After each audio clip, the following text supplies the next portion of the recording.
All right, what's up, everybody? Welcome to another episode of Neptune Sunday. It's your boy V Moss. Guest today is a journalist, author who has been featured in Time, Rolling Stone, Double XL, Complex, and more. In 2023, she released her book Fashion Killa: How Hip Hop Revolutionized High Fashion, which is the first of its kind anthology of hip hop, fat and fashion. Welcome to the show, Sowmya Krishnamurthy. How are you? I'm doing amazing. How are you? I'm doing great. Thank you so much for taking the time to chat with me. Of We're going to course. get into the book. I love the book. I was telling you before we started recording that I gave the book to my niece for Christmas and she loved it. So we're going to get to that in a second. But let's just start off with letting people get to know you. Just talk about growing up in Michigan, and as an Indian American kid in the Midwest. Like, how did you get to fall in love with hip hop? Yeah, I think when you probably look at me and see the byline, it doesn't scream hip hop to you. I know, shocking. So, I mean, my backstory actually was I was born in India, so I'm not from America. So please forgive me if my English isn't that great. It's always a great excuse. Like, what do you mean? I don't speak English. I actually speak very good English. So I initially moved to California and I lived there for about 7 years of my life. And then we moved to Kalamazoo, Michigan. And if anybody knows Kalamazoo, first of all, hats off to you. Really, outside of like the Derek Jeter fans, because he's also from Kalamazoo, very few people know about it. But it's kind of right between Detroit and Chicago. And it's like a small Midwestern town. Now it has gotten bigger. It has, multiple universities and it is becoming a sizable community. But, it was a very interesting experience. I mean, I think even growing up, I always did sort of feel like different and kind of as the other. I mean, how could I not? So for me, hip hop, when I was a teenager, probably about like 12, 13, I really just gravitated towards it. I think in the same way around that time, you're just figuring out what you like listening to, what aesthetically is drawing you. I remember so distinctly in sixth grade, we ended up moving to a house, like from an apartment to a house, and my parents got a second TV in their room. And finally, I was able to watch like MTV because as a kid, you always have your parents over your shoulder. I watched so much MTV and BET that year.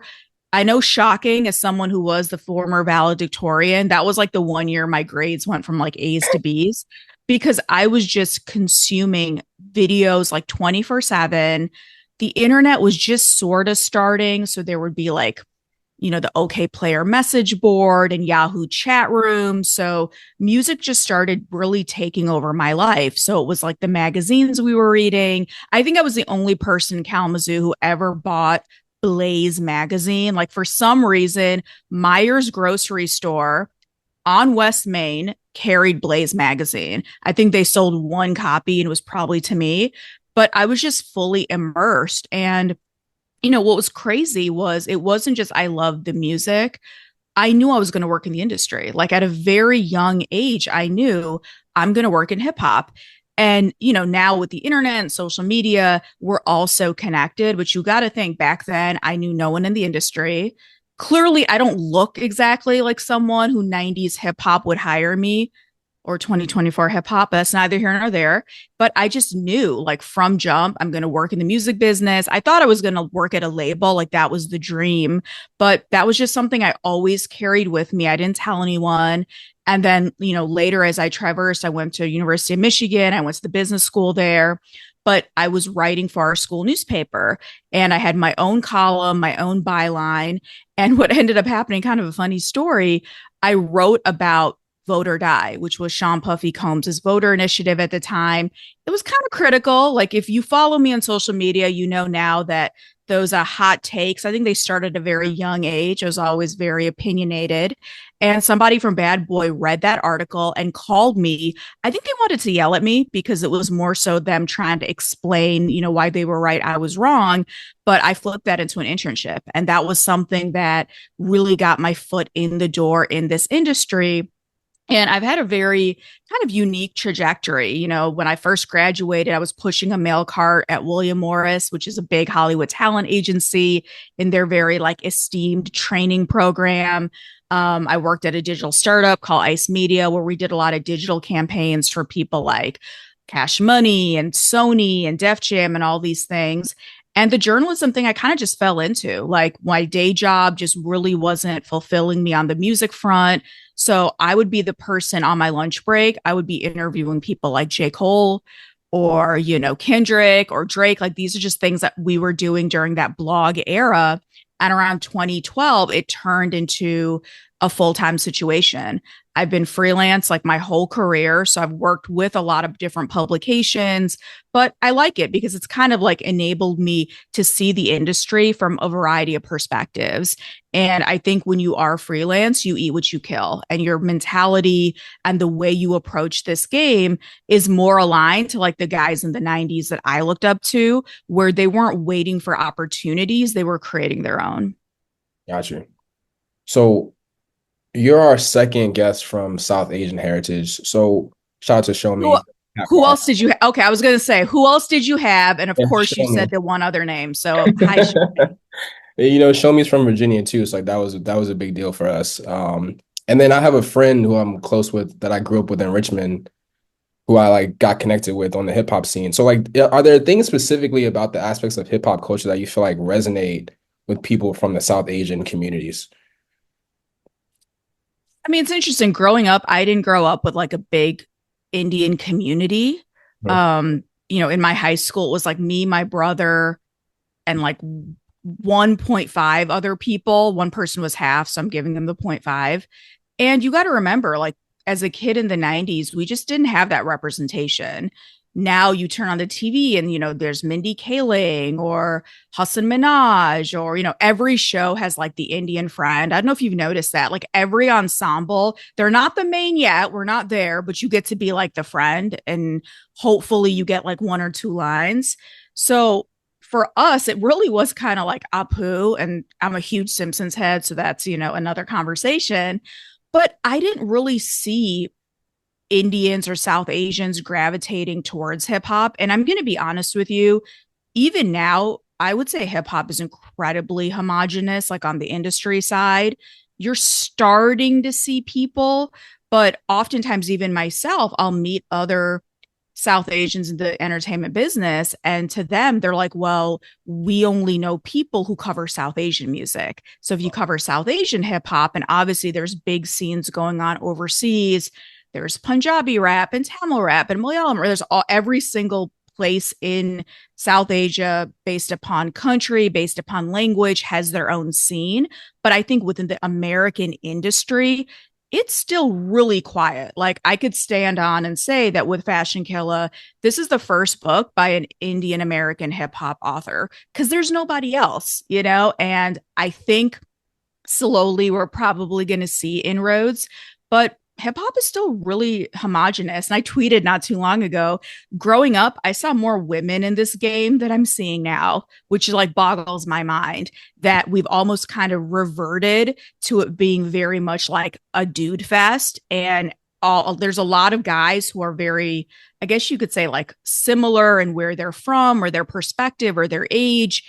And, to me, I'm just somebody who I really think that different perspectives are so important, not just like for artists, but even how you contextualize music and culture and things like that. So, I don't really see a lot of like South Asians gravitating to hip hop or even just the music business. So you have to remember, at least in this country, most people are immigrants, and your average immigrant parent, wherever you're from, they want you to get a real job, like a job that pays health insurance and a job where you get paid every 2 weeks. And in this game, at the highest of the highs, it's incredible, but like 99% of people, it's a struggle, and you might for decades be grinding and grinding and grinding. Maybe you'll go somewhere, maybe you'll go nowhere. So I think for me, just my presence in this industry, a big part of it is representation, not just for women or South Asians, but for anyone who just may not feel like they've been represented in hip hop. Like, no, there is a place for you. You may have to carve your own place, but know that it's possible. Yeah, that makes a lot of sense. So let's get into the book. I really enjoyed the book. It's so I got my copy right here with my sticky note and my notes in it. Nice.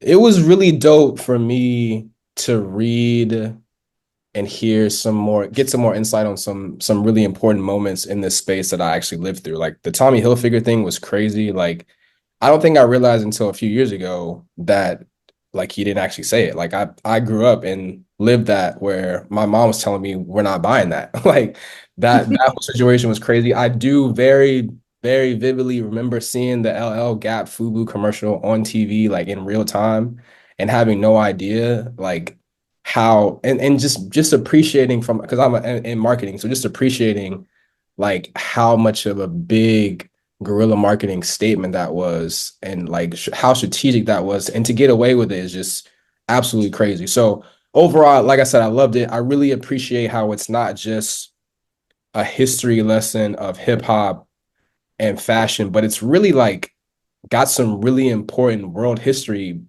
parts of it that are intertwined into like who we are as a culture here in America, but also like how different things across the world have affected hip hop, but also just fashion and the culture in our country as well. So talk a little bit about where the idea of the book came from and how it came to life.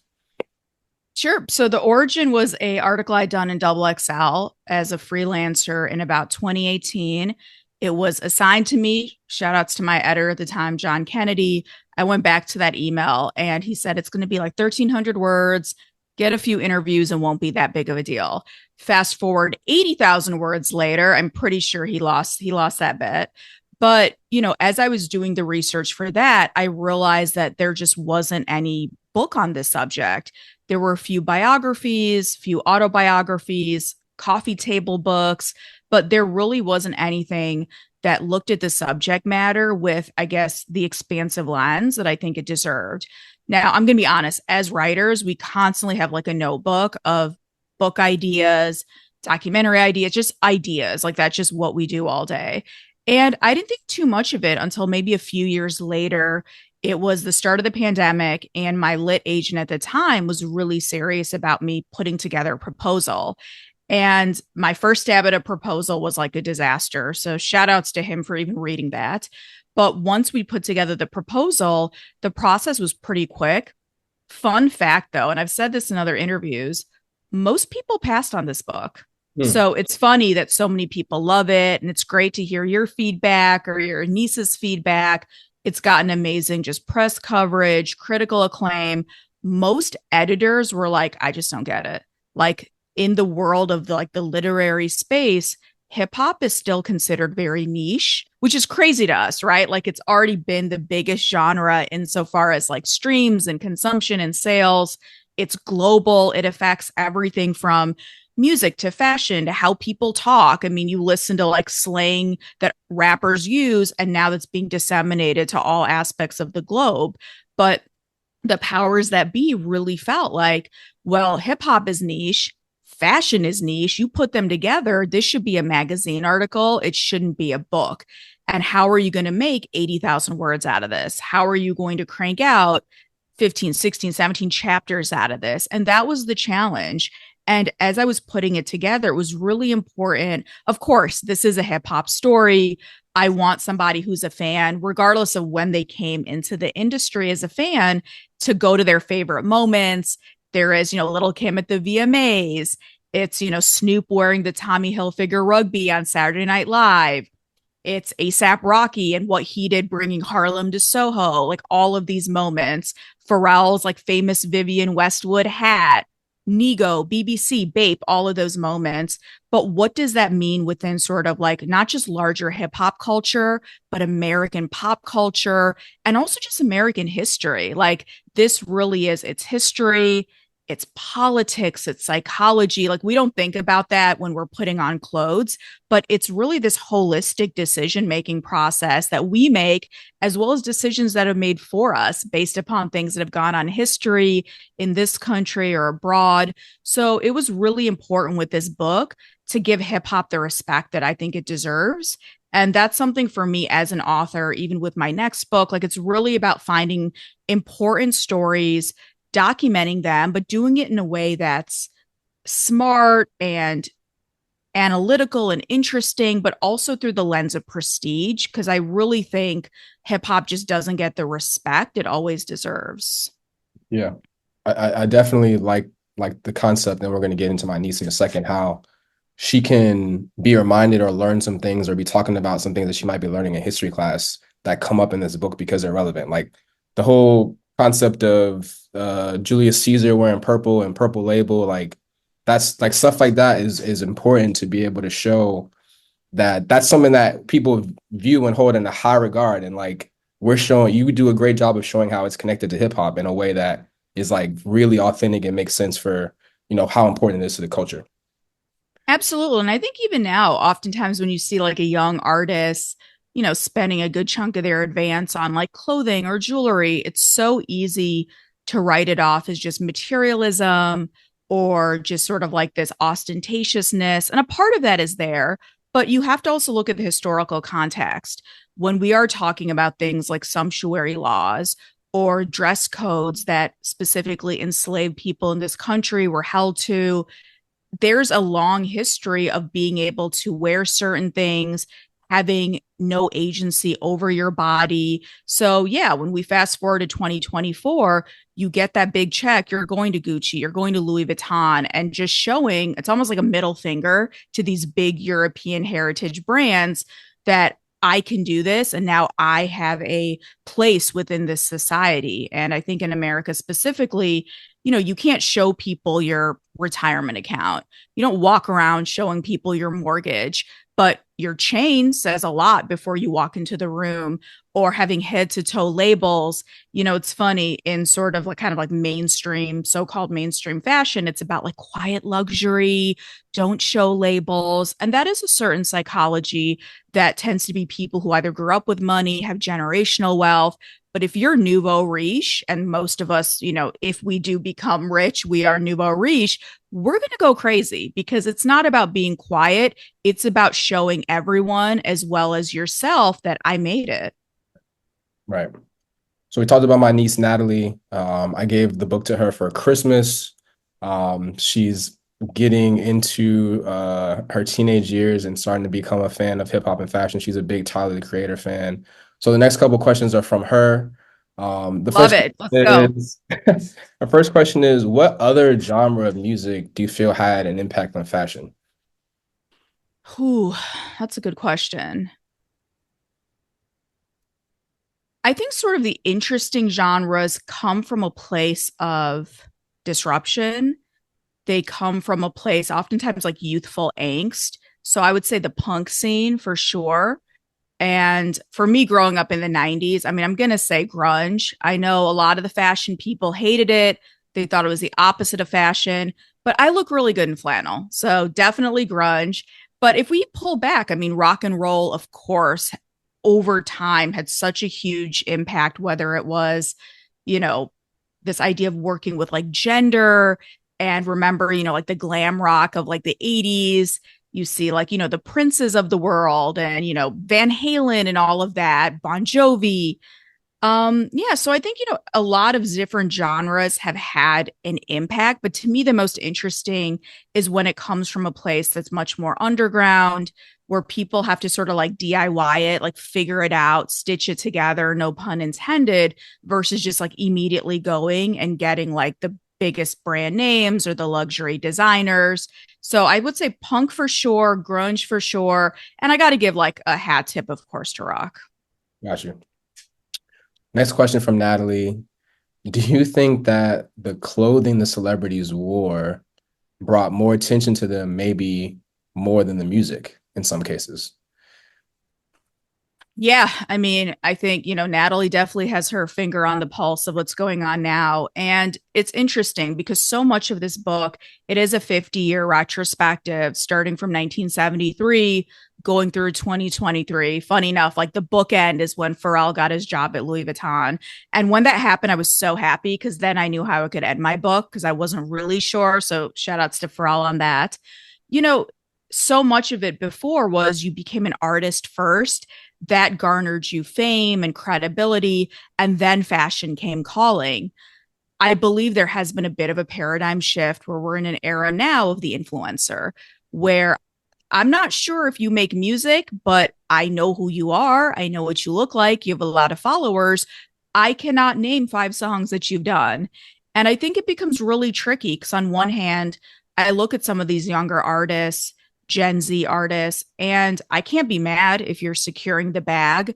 And let's be honest, a check from a fashion line, a check to sit front row at Fashion Week, probably, it's less work and getting more ROI than going into the studio and putting out music, right? That said, I think it's a very slippery slope when we have a generation of artists who are so interested in securing the bag. That becomes more important than actually being an artist first, being a producer first. Like, I think a lot of artists now, it's like, so why did you get into this game? Because I want to make money. Well, that's great, but like, do you want to be the best artist or producer? I don't care. Oh, okay. And that mentality, I think, has somewhat denigrated the music. Yeah. So, who was your favorite interview for the book through this whole process? That's a great question. So for me growing up, like I was a huge Dipset head. So I got to interview Cam about his famous like pink fur moment.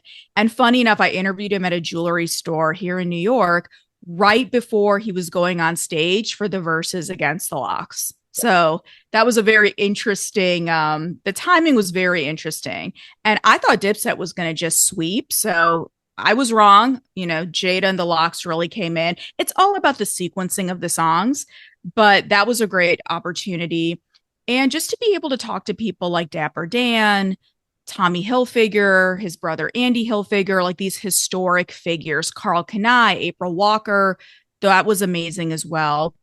And one thing I really wanted to make sure with the interviews that it wasn't just focused on the big names because you're going to get your Pharrell quote, you're getting your ASAP quote. Because I've interviewed all these artists over the course of my career, but I also wanted people behind the scenes that you may have never heard of, but that were so instrumental. So, in these interviews, I got to interview some of the lowlifes who were known in New York for sort of boosting polo. I was able to interview people at the Source magazine who were part of discovering Tyson Beckford. Like Tyson Beckford is the face of polo, but he was discovered in the Source. A lot of people don't know that. So those kind of moments were really joyful and very also just informative for me. It's funny, you approach a book like this thinking, oh, yeah, I know everything, or I know probably 80%. I knew nothing. And so much of it was me learning or me maybe knowing the headline, but going deep into it, like the Tommy Hilfiger rumor. By the way, I feel Tommy needs to send me like free clothes or something because I've been doing so many interviews time after time. Like radio hosts, podcasters, journalists are like, I didn't know that rumor never happened.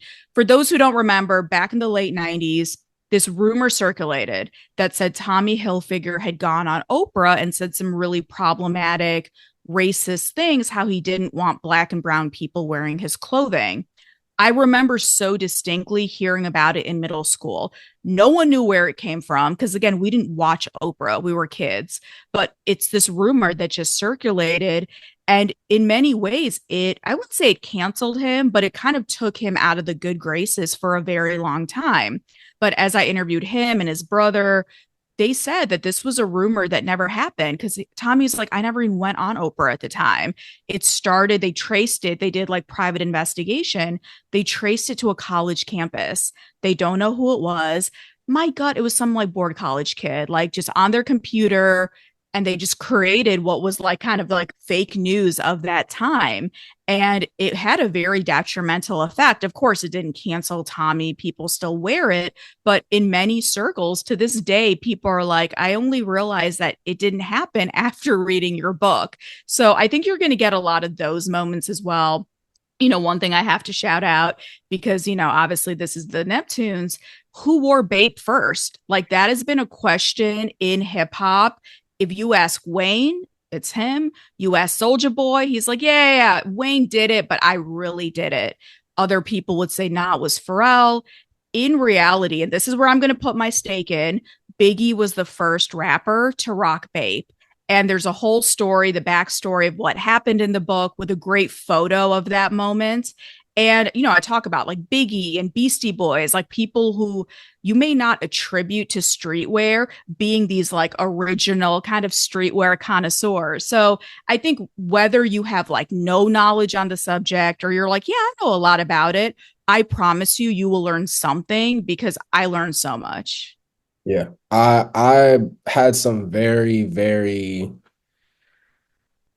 little knowledge, but just some awareness of the low lives. But I love that part of the book just because my brother is around that age and the he grew up in the 80s when and he passed that down to me wearing polo. So like to hear how like he probably got influenced by it was really dope to hear, how that movement kind of got started. But yeah, the we'll get into the vape thing in a second because I think that's I'm glad you explained that because like that was one of the things that I had never ever heard of. Like I obviously there's a whole chapter about, you talked about how you ended with Pharrell getting to Louis Vuitton, but the whole chapter about Billionaire Boys Club. Um, I had no idea about Biggie wearing Bape. I knew about the Chanel collabs a little bit, but I had never seen that CC the World song or video, so that was dope. So I mean, obviously, I have a special, it's not bias, but like Pharrell's important because we're from Virginia. Like that's where I get my inspiration from. But do you think that he's the rapper slash artist in hip hop that's had the made the biggest impact on fashion in our time? I think he's one of course, Pharrell. There's Kanye. I mean, for better or worse, Kanye is incredibly influential in that space. I think what Pharrell has been able to do is he garnered that credibility as just always being very much a maverick and an individual. So even within hip hop, the first time that rappers were meeting the Neptunes, and I'm sure you've watched the Lego biopic, but they were very uncertain.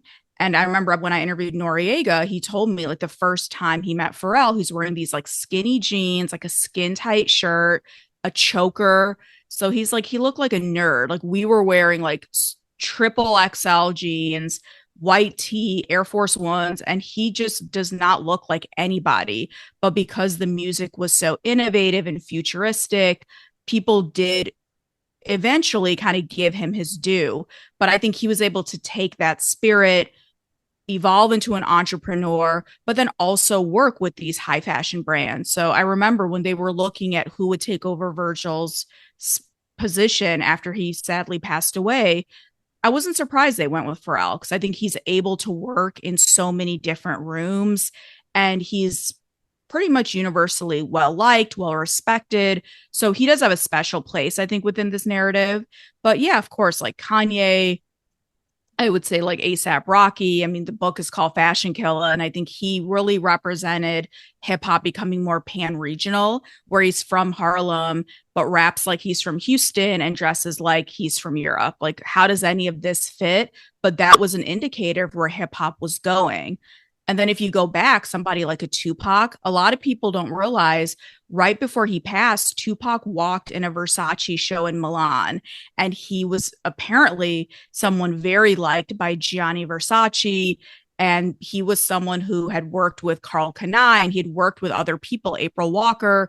So he too was, I think, able to live in that sort of high fashion as well as hip hop fashion realm. So there's so many people, but yes, of course, Pharrell is incredibly significant to this story. Yeah, I think definitely Pharrell and Kanye for someone in my age group, just because they made it seem like it was attainable. I always think about you talked about this in the book too, that moment where Pharrell and Virgil and Don C and Farnsworth were at Fashion Week, but weren't really going to shows because they didn't really get invited. They were just kind of like posting up and taking pictures and but making a statement, right? And that moment is cemented in history because they were just so outrageous and so like we're making a statement. I think that's like when Don C said, or he said Kanye said this is going to be like the civil rights movement or something like that, which I think is like as Kanye says a lot of things, as crazy as you think it seems, right? It's like it's it's not kind of true. Yeah, wrong. kind of It's true. yeah, but And I think that again, it's like I'm sure everyone has seen that famous photo. It's like Kanye, Don C, Farnsworth, Taz Arnold. I know I'm going to forget somebody. Julian Oh, from yeah. So there's that picture, but it's like, what is the story behind it? And I was able to interview someone like a Farnsworth and like, what was it like being there? Why did you guys all put those outfits on and almost like creating your own fashion moment outside of the show? And I think even again, somebody like a Kanye, you love him or you hate him, but he is somebody who's a visionary. He doesn't take no for an answer. And I think when somebody tells him, okay, you don't belong here, that's exactly where he wants to go. And for people who I interviewed who've known him since the beginning, fashion was always a part of the vision. Like he was the guy doing his, cover shoot for like the source, but like styling himself. Like he knew what he wanted to do. But it is funny if you think back when he was wearing like the pink polos and the collar popped up, he did get backlash too. It's easy to forget there was a time when people questioned his sexuality, they questioned his intentions, like, are you even hip hop? Remember, he's signed to Rockefeller. None of those guys look like the way he was dressing. So even at that time, he was very open to being a rebel. And I think you'll see that theme, whether it's Ye, Pharrell, Tyler, whomever. I think people who take risks, it's like a high risk, high reward. And I do think in the same way that we really gravitated towards it in music, it's the same way in fashion. yeah. And I definitely, that part of the Kanye section, like talking about, how the pink polo had people questioning, and you talk about metrosexual, like there Yeah. was a moment my freshman year, because my origin is like I'm growing up in Virginia. I'm a big Pharrell Neptunes fan, but like those 2003, 2004 years was very Kanye influenced, and I had polos in almost every color. So like there was a point where in my freshman year at Hampton where there was a girl who I was in class with a bunch in the first couple of weeks that like said that she thought that I was gay because I used to wear pink polos, green, whatever. Like, and I was like, what? Like, and it blew my mind. But I was like, I guess that makes I could see where you get that from, but no. But that part It's of the true. And it's funny because I have a whole section about sexuality and sort of homophobia, but also masculinity. So, of course, talking about people like Young Thug can wear a dress, but that's okay. Cam can wear pink. That's okay. Andre 3000 could wear a colorful wig. That's okay. But I think a lot of that was they were viewed either as, street guys, or in the case of Andre, he's like dating the hottest women in the world. So no one is questioning his sexuality, but it is quite intriguing how fashion signifies things to people. And sometimes it's intentional, but like you said, in your case, you were trying to get probably the attention of girls, and they're like, no, I thought you like guys. And that was just because you enjoy wearing pastels on a day that wasn't Easter. trying to be like Kanye, Mr. Trying to Old. be like Kanye. But it's crazy. Like now he's so influential and he's influenced like so many subsequent generations. But I remember when Kanye first came out, like a lot of like guys who I knew they would probably deem themselves like hip hop heads, they really weren't into it. Like Kanye spoke to a lot of like the nerds, the suburban kids. We understood College Dropout. Like that album made sense to us. I could see, and I mean, I'm sure if you watch that Kanye documentary on Netflix, people in Rockefeller were really confused. Like Dame signed him ultimately, I think mostly just to keep him on as a producer, but they didn't understand that vision. Like Kanye had to do a lot of groundwork himself to convince people that he was a viable artist. So transitioning, well, not transitioning because we're talking about music right now, but this season for us on the show is R&B season. So I know you do a lot of work in the hip hop space. You got a background in writing a lot about hip hop, but obviously there's a ton of overlap in hip hop and R&B are brother and sister. So what is Now R? they're one and the same. I truly believe every rapper wants to be a singer and every Yeah. singer wants to be a So rapper, talk about which what you think explains the R&B. state of R&B now. Yeah, talk a little bit more about what R&B means to you, but also like just elaborate a little bit on the current state of R&B. Yikes. All right. Well, I'm a kid of the 90s, so I love 90s R&B. That's like my favorite era. It's just so good. Like whether it's, the groups like the Jodeci's, Boys to Men, 112, to like the artists, Donnell Jones and Carl Thomas and, so many artists. certain artists who have now been canceled. We don't need to say their names, but there were just so many incredible artists. Mary J. Blige, Aaliyah, like there's it's so much great R&B. And, one of my favorite shows is actually R&B Money, which is like Tank and Jay Valentine. And I love when they interview like old school R&B artists like, John B or Case, like those things I love. But, to me in the 90s, R&B singers, and I'm painting with a bit of a broad brush, but they were about seducing, it was about the conversation. It's Babyface, it's Jimmy Jam and Terry Lewis. It was all about, can we talk? I'm down on bended knee. There was a certain, I guess, tenderness that I think along the way we kind of lost. And, it was always kind of a running joke in hip hop that rappers wanted to be singers. If you listen to even like Life After Death, there's like a whole interlude of Biggie singing. I think it's like Play a Hater or something. Yep. Total filler. I hate that record. I'm a huge Biggie fan, but I understood like because in rappers' mind, well, the R&B guys get the girls, so they get all the girls. They're considered more sort of traditionally attractive, and let's be honest, the '90s R&B men were very fine. We don't have that fineness anymore, but I don't know what's in the water.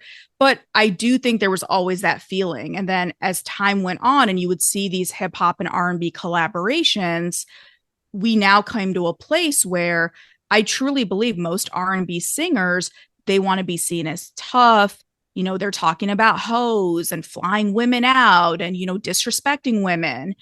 Not to say that those themes weren't in previous generations. Like, I get it, but I still feel there was a foundation of seduction that I think is just gone now.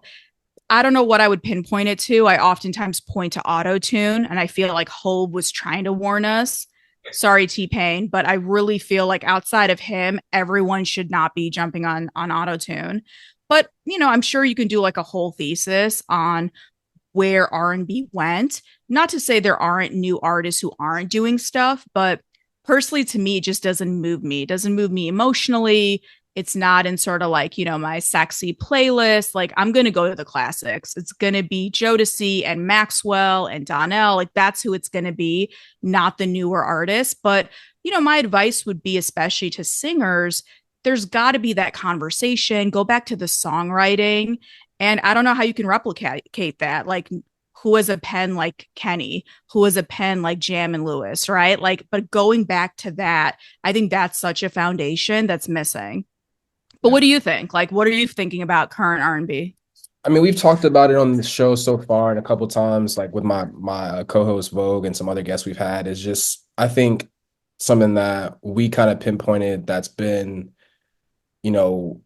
influential in not the demise, but the decline of R&B really is kind of like the combination of not having the superstars in R&B transition during Yeah, the like we're like the hot icons. It's funny. So not too long ago, I saw Usher. He played at Barclays, and his career has been almost like longer than I've been alive, but he still had it, and he's able to have the love songs, the sexy records, the up tempo, but he can sing, he can dance, he's handsome. I think also going back to that artist development where we just don't see that anymore, where a singer is kind of, signed off of SoundCloud or signed off of TikTok. But back in the day, you might spend, half your life in church, and think how competitive that is, right? To be the soloist in church. You did, your the talent shows locally. I mean, going back to Virginia, a great story is, that famous talent show that Teddy Riley was judging. And it's like Pharrell, the Neptunes, but all these other people. And at the time in Virginia, you have D'Angelo, like you have all of these things happening, Missy and Tim. So iron sharpens iron. And I think now just that lack of development, competition, right? Like there's no Star Search. Like you would go on that show, they would dog you. Like some of your favorites have gone on there holding back tears because they would be like, nope, 3 stars, go home. Like it was brutal back then. But I think that helped create a generation of artists who are truly these multi hyphenates, like a Beyonce. She can sing, she can dance, she has charisma, sex appeal. We just don't see that anymore. And I do agree with you that that star power, some of it is God given, but a lot of it is also developed over time. And combine all that with just the way that technology has changed how we consume Auto tune, auto tune. Yeah. Uh huh. tune, and people aren't buying CDs, and like just the streaming era, just everything is like it's made it so much easier, especially when you talk about that combined with what you said about the rappers singing. Like, you know, most Oh yeah, people, every rapper wants to be like an R&B singer. Like, and I again, I don't know where we would pinpoint that. Maybe it's Drake. Not that he was the first rapper to also sing, because we had Lauryn Hill, you had Bone Thugs, you had Missy, you had people.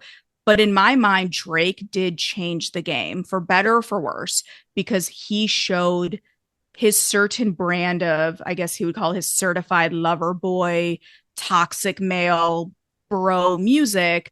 But this is what sells. And everyone who came subsequently wanted to emulate that. And you see a lot of like Drake clones, 808 and Heartbreak clones. Like you see a lot of that running around as well.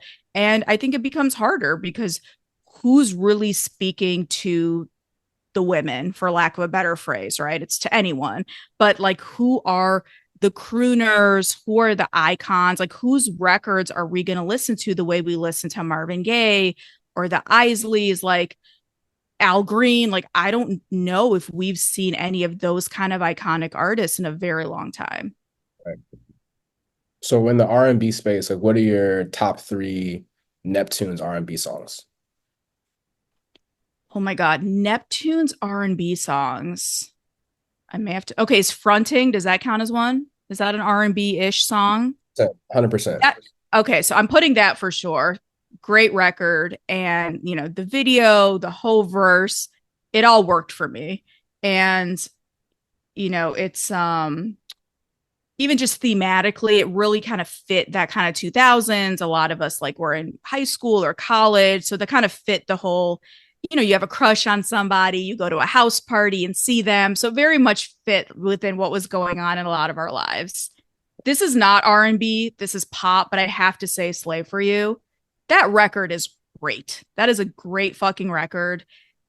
Now it would be probably problematic, and that's another story, but at the time, the biggest pop star in the world, having her do something completely different, it was sultry, it was provocative, but still fit within what she does, I think was incredible. Another R&B record. All right, one R&B record I was listening to recently. I love everything the Neptunes did with Khalees. Okay. Out There, I was just listening to Caught Out There. Yeah. That is a great record. Yeah. And just her vocals, the production, but also her style, like just, the kind of like she's a hippie, but also very sort of kind of rocker chick. She's got some punk in her, but she's from Harlem. Like Khalees is really dope. And I think her music holds up quite well, especially that first album. And I was actually listening to that record not too long ago. Yeah. A couple things like interesting, not interesting, but like cool to hear you bring up Britney Spears. Me and my partner did a battle this summer. Like we just like had different categories and we pick a Neptune's R&B song that fit the category.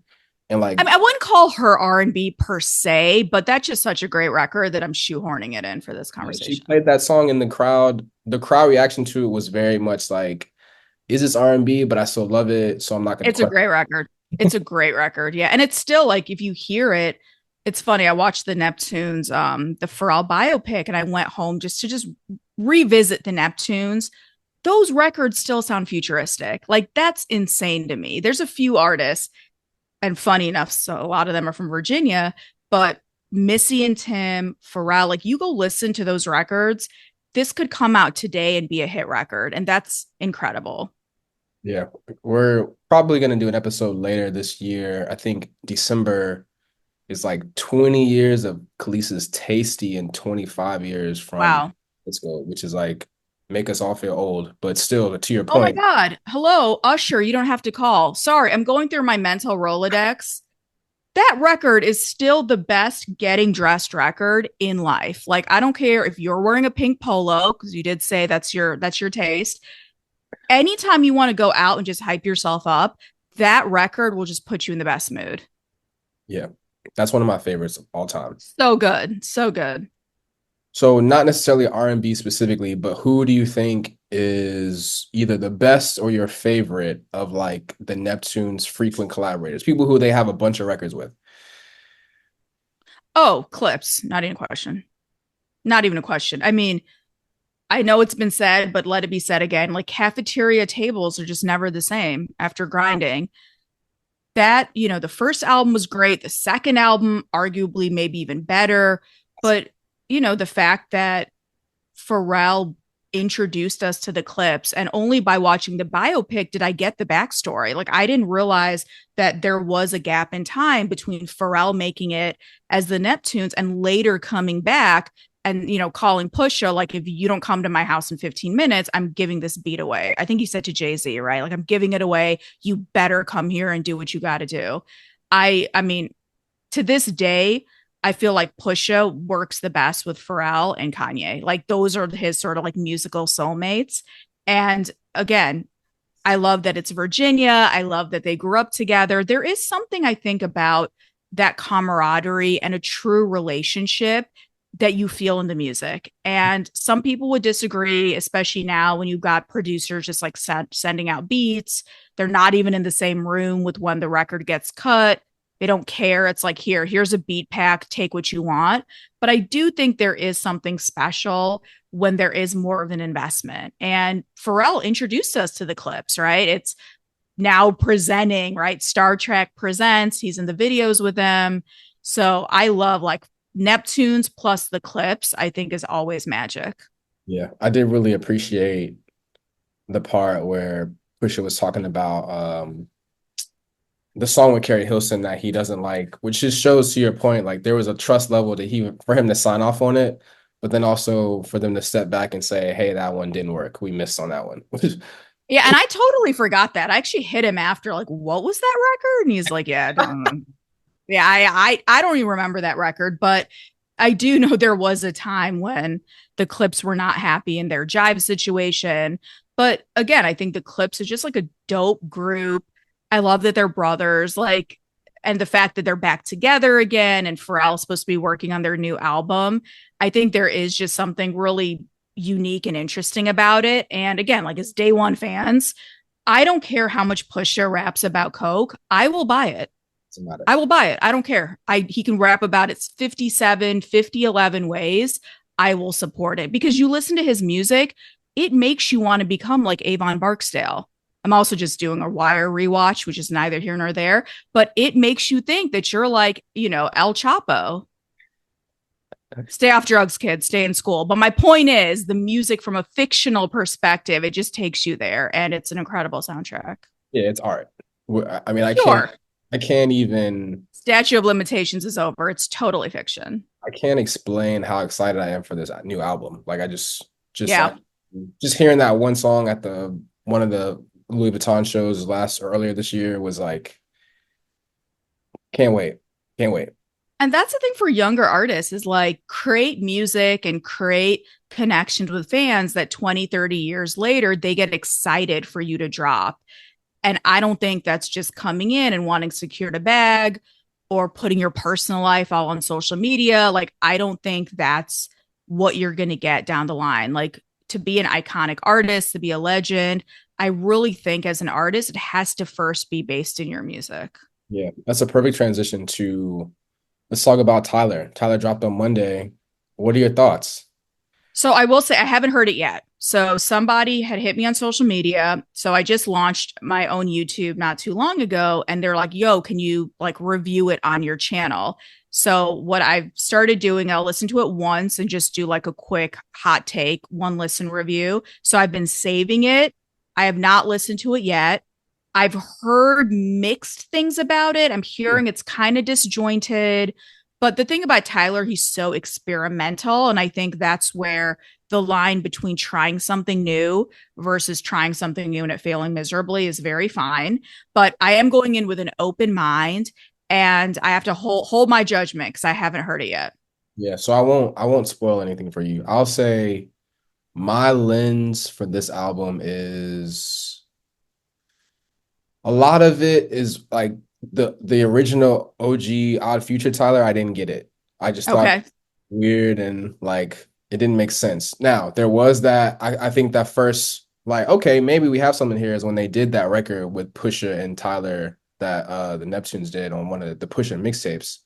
But I think as time progressed, I think I really sat with Flower Boy and I've been kind of Mhm. locked in since then. Like I think that was a transition where I was like, okay, cool. This he's actually trying to be an artist. He's not just rapping crazy stuff just to make, for lack of a better term, memeable songs, right? Like he's actually like cares about this. And so like I've really I think appreciated I got on him with Goblin. Like I remember Odd Future. I remember going to their shows and just being like, this isn't for me. It's like a bunch of kids jumping around off the walls. I was more interested in kind of like the internet, like Sid, obviously Frank, but I was sort of lukewarm on just Tyler himself. And, he had said a lot of problematic things, homophobic things, which later, we can reanalyze.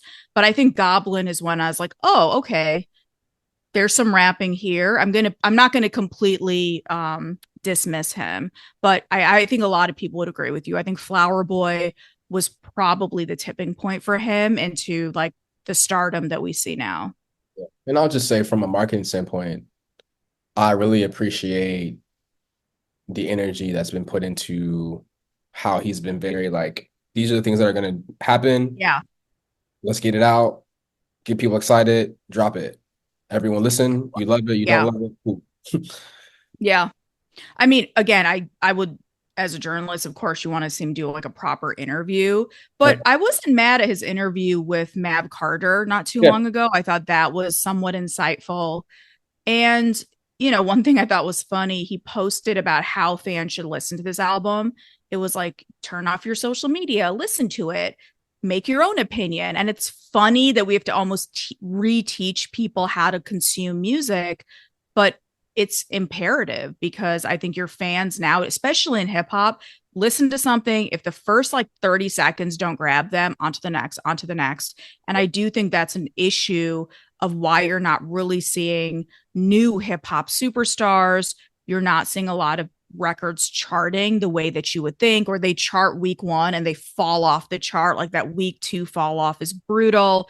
I think just when you treat music like it's disposable, you get it for free, you don't really value it. So it is kind of funny to me that Tyler's almost like teaching his fans, like, this is how you listen to an album. You press play, you don't skip around, and you don't go on social media to see what people are saying. You don't wait 1 second to call something a classic or call something trash.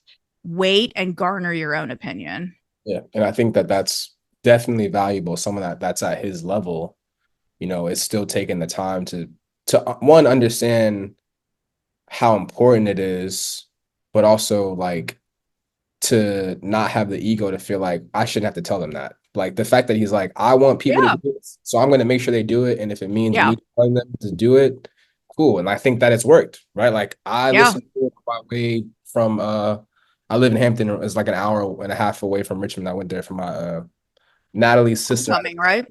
No, I was in Richmond this week because Natalie's sister had a basketball game. Oh, um, okay.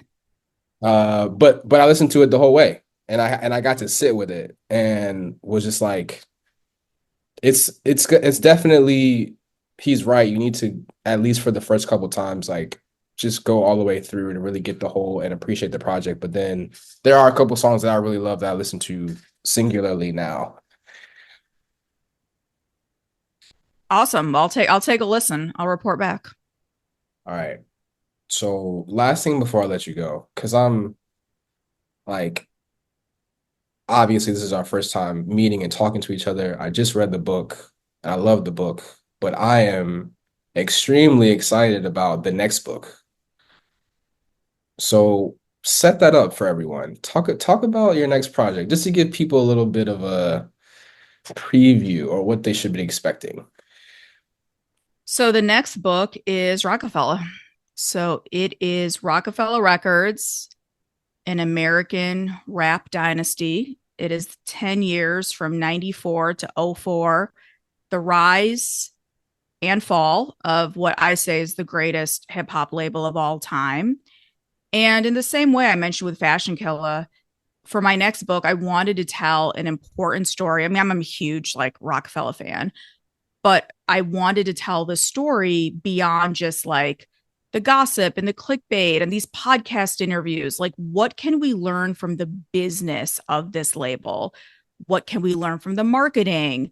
The people they put into place in different roles. How did things change when they went into Def Jam? Like all of these, the workings, like what can we learn from this label? And that's what I'm working on now. So I'm kind of knee deep in like the historical aspect now.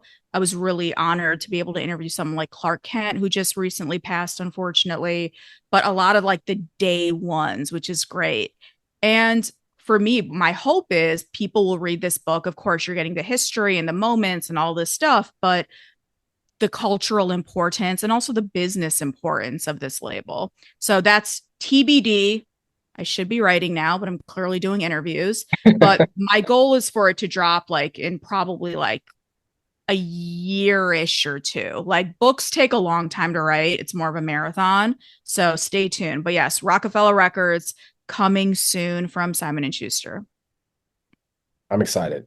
I like I said earlier, I grew up on Bad Boy in middle school, Rockefeller in high school. There you So go.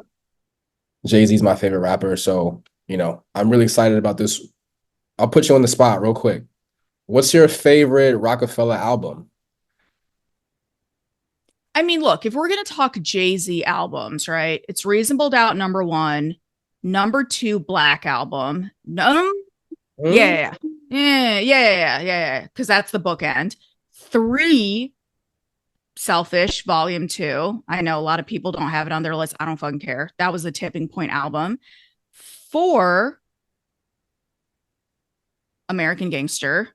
Controversial, but it must be said. I know it was a themed album, but still some of his greatest work is on there. And I'll end with Blueprint. I've been revisiting volume one lately, and that might be a contender. Volume Like one? the misses were really bad misses, but what worked really worked. So yeah, that fifth spot kind of changes, but for now, let's say Blueprint. Yeah, shout out to my brother Justin Tinsley. He always talks about how much he loves Volume One. Volume one. Yeah, there's like a support group for volume one people. I'm in the volume two support group, and like no one wants to be in their group. Actually, a huge argument with Pusha about this. Like, is volume two a classic? I say yes. He said no, but it was imperative for that album to happen for Jay to become a superstar. So I respect that. And I think to that point, that's why it's a classic. Yeah, Like that's what I said, but I could see where some people would say there was some filler. And thematically, it is kind of all over the place, but that's neither here nor there. it definitely is not as cohesive an album as, you know, Blueprint or No, even 444, right? But I think that like right. that's because at the time, that's what the market was really looking for. They weren't really necessarily looking for you to take them on a journey. Like they just wanted And also, volume one didn't do great. So imagine you're coming after volume one. Like, how do you recover? You know, gotta get people the hits. Like the hits, that's man. that was the name of the game in the 90s. I'd say outside of Jay-Z, my favorite Rockefeller album is Philadelphia Freeway. Oh, sure. Yeah. Mm-hmm. Like That's that fair. album coming out in 2003, I was in like I guess 11th grade. But that's an album that really doesn't have any skips if you like Mm-hmm. or if you're into that music and you were into what they were doing. Like obviously What We Do is one of the best rap songs of all time, like All consider time. but yeah, what a run. I can't wait. It's gonna On a be, run. I'm sure you're gonna have some great insight. I look forward to reading it. Thank you. Thank you. But for now, Fashion Killa, How Hip Hop Revolutionized High Fashion is in stores, hardcover, and we just dropped paperback. So both of those are available. You know, I Gotcha. had to put in the final plug, you know? I'm like a rapper selling a mixtape. Anything else you want to plug or tell people where to check you out at before we No, go? you can check me out on social media at Sowmya K. And I just launched a YouTube channel. So I'm trying to populate that with some, commentary, analysis, and try to give a little bit of a different perspective from what's going on now in like the hip hop podcast sphere and just a lot of that bro talk, actually have a little bit of insight and analysis. So you can follow me on YouTube as well. Yeah, definitely a lot of talk about hip hop journalism over the past couple weeks and That's a whole other conversation, friend. Whole is other conversation. Yeah. Leave with a positive. Let's leave on good vibes. Yeah, thank you so much for taking the time. Like everyone, Thank you. definitely check out Fashion Killa if you're interested or you care about the hip hop space and how it intersects with fashion and culture is a must read. Sowmya, thank you so much for your time. Thank you. All right, everybody. Appreciate y'all checking out Neptune Sunday. Catch you later. Peace and love.